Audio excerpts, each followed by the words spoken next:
I think, living a healthy lifestyle, eating well, sleeping well, not just running too. I see a lot of people that run only and they don't do other activities, staying mobile, doing some strength work, doing some, maybe biking or swimming or different things that mix it up. Because when you run, that's when people get injured too much. So I think just being, having a variety of different ways to keep your body moving, keep your body energetic, and keep your body safe from injury is what's going to help longevity. Hi, thank you for speaking to URTV. Of course, we know each other. We met randomly at Boston Marathon 2 years ago. But for those listening in, what's your name and where are you from? My name is Rick Monjo, and I'm from Jupiter, Florida. Perfect. So you're from Florida. When did you get here to Boston? I came here this morning. How was your travels? Beautiful. Very nice. Great. How does it feel to be in Boston? The energy, as always, is just fantastic. Yeah, no, it is amazing. You say as always, so this is not your first time here. Of course, we met 2 years ago. Yes. How many times have you ran Boston Marathon? I've run it 10 times, and everything goes well Monday, it'll be number 11. Wow, that's amazing. And 10 times over a longer period of time or consecutively? Consecutive, yeah, 10 years in a row. Wow, that's incredible. Yeah, thank you. And have you qualified each time, or how have you got into the Boston Marathon? Because it's obviously very difficult to get into. I've been very fortunate. I've been able to qualify each time. I've run other marathons, during the same time frame and qualified during those races as well. Wow, incredible. And the marathon that you qualified in for Boston this time around, what was that one and what time did you get? It was in Berlin, and I ran 3 hours, 20 minutes. Wow, that's fast. And what's your target, if you don't mind me asking, in terms of your age category? What time do you have to get to qualify for Boston Marathon? 3 hours and 30 minutes. Okay, wow. So you were well under. Yeah, it's pretty good. Cool. What advice would you have for people who they've been trying to qualify for Boston for years, they're still trying? Any advice you would give them in terms of training or any other strategies? The biggest advice I give is be patient, obviously, and find a group you can run with, find people that can support you, help push you a little bit, learn things from, do a couple races that are maybe local that are a little bit easier to attend and to get to, and your time will be there. Excellent. Find a way to get that. And what do you think about the other ways of running Boston? So, of course, qualifying is the thing that everybody tries to do. There Yes. are also charity places. There's the travel groups that you can go with. And some people are lucky enough to be sponsored. Yes. What are your thoughts on that versus some people out there, they're very pure on the marathon and they say, no, you have to qualify. But what are your thoughts? Because there's only 30,000 runners, I think, that can do it. Yeah. I mean, I've done charity events where I've been able to get into marathons for charity. So I think charities are fantastic. I think if it's something that you're passionate about, for me, St. Jude's is a charity I'm pretty passionate about. So I've been fortunate to, use them to get in some races and to raise some good money for that cause. So I think I'm okay with it. I'm pretty open about any way you can get into the race. Yep, Do it. no, indeed. I think the more people that get the opportunity to run this race, the better. And sure. of course, qualifying is one of the things that I guess makes people want to do it, right? It's always something that's hard to get. You want to do it. But I don't think it's just that. What else do you think it is that makes Boston Marathon so special? I think it's the history, the history of the time frame that it's been around for. 130 years this year, so this marathon's been going strong for 130 years. And the fact that the qualifying times are challenging, no matter what age you are. So it's been an iconic race that people want to get to, but have a hard time getting to because they have a hard time qualifying. Yep. So that makes it special. Yeah, it makes sense. And you've now been doing them for, a decade. Well, this will be number 11. Can you think of one or two things that you would say has changed the most during that time? I mean, running is super popular now, but would you say it's been pretty much the same, every year, or has anything changed with the Boston Marathon in the last decade? For me, it's been pretty much the same. I enjoyed it so much the first time I came, and I enjoy it, coming here this weekend as well. So I think it's not a whole lot's changed. Yep.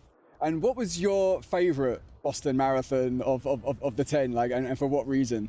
The first one. The first one? Just for being here, the energy. I'm originally from Massachusetts, not too far from here. So being able to come back here, had family come with me and, cheered me on, and I had a bunch of friends I was able to, be here with. And it was just, it was more than I expected it to be. Yeah. So it was really overwhelming. It was great. Cool. And do you have a target for the marathon on Monday? Or are you just, going there to enjoy it and see how you feel on the day? Or, do you have any sort of target in terms of time? I have a target. My target is to run 3 hours and 15 minutes. That's about 3 hours 15? Somewhat average I've done over the years. Wow. So that's what I'm pushing for. We'll see what happens. Wow, yeah, that's so impressive. If you don't mind me you. asking, what is your age? I'm 58. 58. Yes. Wow. So I mean, these are not just average times. These are super thank fast times. Yeah. And yeah, I mean, I'm 43. That also sort of inspires me to want to keep running and coming back to Boston and try to maintain those times. Do you have any advice for people as they age? What can they do to kind of keep that performance high? Yeah. I think, living a healthy lifestyle, eating well, sleeping well, not just running too. I see a lot of people that run only and they don't do other activities, staying mobile, doing some strength work, doing some, maybe biking or swimming or different things that mix it up. Because when you run, that's when people get injured too much. So I think just being, having a variety of different ways to keep your body moving, keep your body energetic, and keep your body safe from injury is what's going to help longevity. Yeah, so incorporating cross training as well. Especially, and as you get older, I think that becomes even more important. I agree. What was the reason you started running, and how long have you been running for now? So I started running when I was 38, so 20 years, and I just started running to get a little bit back in shape. Doing some work, working out with a neighbor of mine, and we decided to do a 5K.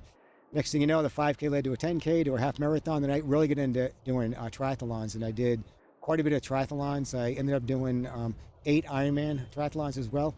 And along the way there, I ventured into doing some marathons, and I've put a little of the triathlons away for a while and just been focused on marathons for the last 3 years. But it started off as a hobby and ended up being a passion. Wow, so 8 Ironmans, and how many marathons in total? I've run 24 marathons. Whoa. Wow, Yeah. that is absolutely incredible. Yeah, thank you. What do you enjoy the most?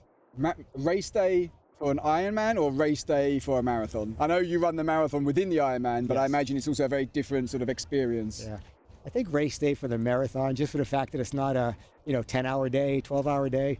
Only have to do one thing. You don't have to do biking or swimming, and you don't have to bring a lot of equipment with you. So I think it's I enjoy the marathon a lot better. Yep. And you mentioned you did Berlin as Yes. well. How many of these 7 majors have you done? I've done 4. 4. And which ones are those? So Boston, Berlin? Yeah. I did Boston, Berlin, Chicago, and New York. Excellent. And do you plan to do any of the other majors? Yeah. London's next on my list, and then Tokyo, and then we'll see about Sydney. I don't know, but at least those 2 will be on my list. Yeah, no, you've got to do it. And of course, but for me, like when you come to other ones in Europe, so when you go and do London, yeah, I'll definitely have to I'll look you up. have to come see you. I'm in For sure. London next week to volunteer and give the 6-star That's awesome. marathon medal. If London ends up being your 6-star one, I'll see if I can do the same. That'd be awesome. The same then That'd be as well. great. Have you ever had a running coach, or are you kind of self-coached? Self-coached. I've had running friends that I've had coached, so I've learned from them a little bit. And I run with a big group. I'm living in South Florida in Palm Beach County, and I run with a group called the Palm Beach Roadrunners, and there's a variety of runners there. So I've learned a lot from a lot of different people, and that's helped me tremendously over the years. Okay, and I would say in today's world, coaching is changing as well, like everything is changing, because there's now new technology like AI. A lot of people are using ChatGPT to write their plans or running apps. What do you think is most beneficial for someone, a human coach or an AI coach? It's a good question. It's hard to say. Like, I've played around with some of the AI coaching recently, and it's really interesting, the information they can provide for you.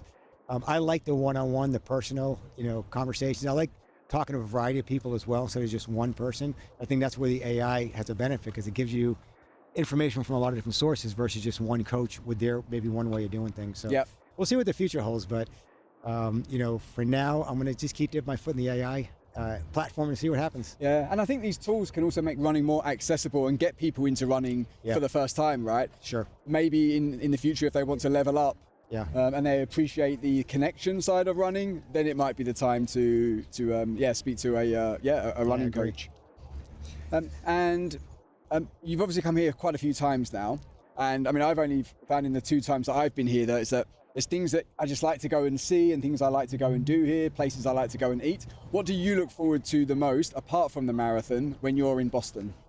Well, the restaurants are fantastic. I have some family that live close in town, so I get a chance to see some of them when I'm here as well. And then I really like just people watching, seeing the atmosphere. The expo is pretty cool. Going to the Fan Fest and, seeing some of the events going on. If I get the neat opportunity to see some of the pros getting interviewed, A couple years ago, Kipchoge ran the race, and they interviewed him, so I got to watch that interview, which is really, really cool. Yeah. So just seeing what's happening this weekend is fantastic. Yeah. It's a shame he didn't get to speak to you, because I think he struggled a bit with the hills, but probably he could have learned from your experience. Maybe. I don't think so, and also, because you mentioned the kind of like the shakeout runs and the brand pop-up stuff that there is. But then, because you mentioned maybe not too much has changed in the last 10 years, but would you say that's one of the things that has expanded a lot? Because you walk down Newbury Street now, and it's just unbelievable. Like all these brand activation things going on, shakeout runs all over the place. Yeah. Was it like that also in 10 years, or has it just really blown up as well? I think it's blown up. Yeah, I can't remember like my first race. I came with a bunch of friends, and I wasn't that knowledgeable of it. But I think you're right. Over the last few years, even after COVID, it really started to blow up a little bit more. I've done some of those shakeout runs, and they're fun. You get to meet people from all over the country, get to meet people from around the world. So it's neat meeting people here as well. Cool. Which wave are you in tomorrow? I'm in wave 3. Okay. And I guess you'll be coming here in the morning to the park to pick up the famous... the school buses. Yeah, the yellow school buses. Yeah, I'll be doing that as well. I hope maybe I bump into you awesome, either then, at the start, during the race, but maybe at least at the finish. Yeah. You're well experienced with this, so confident that you'll smash your target, or at least get very close. But I think it's just about being here and doing it. So I want to wish you all the best for Monday. Thank you so much for your time and for sharing your story. Like when we met 2 years ago, it's encounters like that where we were talking, and I found the story so interesting. That gave me the reason and the idea to create URTV, so that I could capture stories and share them with other people. Thank you for that encounter 2 years ago, because it was inspirational for now what is URTV. Yeah, thank you too. Appreciate it. Appreciate the time and appreciate the opportunity. Thank you. Good luck on Monday. You too, buddy. Thanks, Rick.